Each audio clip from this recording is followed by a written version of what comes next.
Welcome to Mishna study Masechet Shabbat Perek Yud Zayin Mishnah Zayin. Over here in this Mishnah, we're going to speak about a window shutter. I translate as window shutter. Really, Rambam explains this as a window curtain, right? So we'll see. We'll see. The main point that we're going to speak about over here is: are you allowed to add onto a temporary ohel on Shabbat?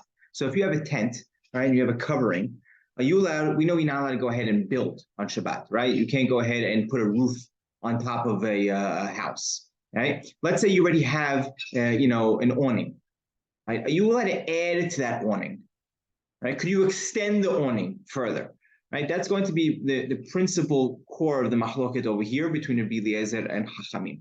So Rabbi Eliezer Omer, pekah halon, the way Rambam explains it is window curtains, right? So you have, curtains by the window. When they're both tied and it's hung, right? So they're tied and hung. Pokekimbo, then you're allowed to close them, right? Close that window on Shabbat. Close those curtains on Shabbat. Ve'im lav en pokekimbo, and if not, right? If they're not tied, right, and they're not hung, then you're not allowed. B'chamim omrim ben kach uben kach pokekimbo, right? Whether it's tied or whether it's not tied, it doesn't matter.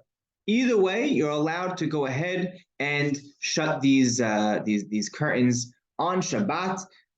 Again, as we explained, the main point of the machloket is whether you're allowed to add to an oil arai on Shabbat. So Rabbi Eliezer says you're not allowed, to be mosif on oil arai even on Yom Tov, right? Shabbat and even Kol Shekin Yom Tov. And Chamim say you're allowed to, and even on Shabbat, and that's a halacha, right? Halacha is as such that you're allowed to add onto an oil arai. Right? This really comes into play. There are many laws that this really pertains to.